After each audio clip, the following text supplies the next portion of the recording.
Good morning, students. Good morning, everyone. Good morning. Today we are going to study about chapter The Changing Earth. The geography chapter The Changing Earth.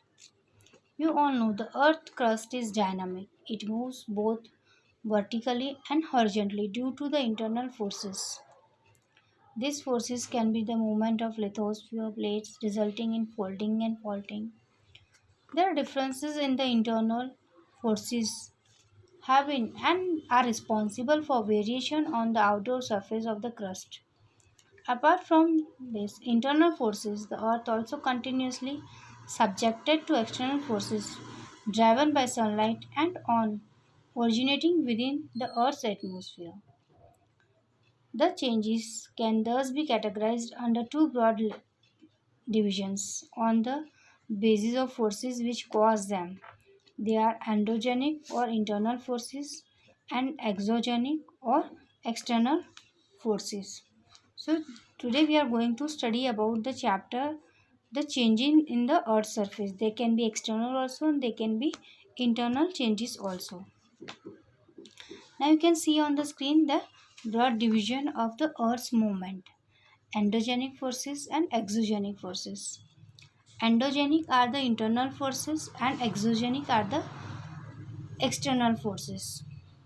Now, endogenic forces continuously elevate or build up parts of the Earth's surface. Example: mountain, plains, plateaus. The action of exogenic force results in wearing down, such as degradation of soil, of relief, and depositional activity. Endogenic forces are mainly land building, and exogenic forces are land wearing forces. Students, you have to be very careful because this is going to be a different in the form of difference. Also, the question can be asked: differentiate endogenic and exogenic forces. The energy generated within the earth is the main force behind the endogenic forces. Endogenic forces sometimes produce sudden movements like volcanoes and earthquakes. They cause mass destruction on the surface of the earth. So, endogenic forces sometimes cause mass destruction on the earth's surface also. Human life is also lost. On the other hand, exogenic forces like wind, water, ice are slow and less intensive. So, exogenic forces are less intensive and endogenic forces are more intensive and causing hazardous to life. Now we'll go through about this endogenic force, that is erupting the volcano. A volcano is an opening or a vent in the earth's crust through which the molten rocks in the form of lava come out on the surface of the earth. Due to very high temperature and pressure inside the earth, the rocks are found in molten states. The molten state of rock is known as magma, which is present in the huge magma chamber inside the earth. When this magma comes out and reaches the surface, it is called lava. And after reaching the surface, this lava cools down and again gets solidified into rocks. Rocks formed in this way are called igneous rocks or primary rocks. Now there are the different paths of volcano also. They are vent from which it comes out, opening from which the lava is coming out.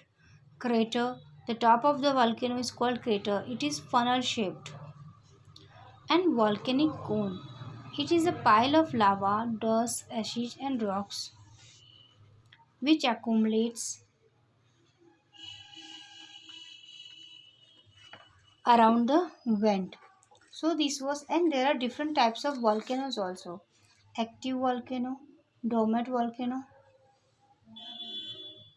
Now, you might have heard about this, the volcanoes. And volcanic eruptions are devastating and can cause a threat to life and property.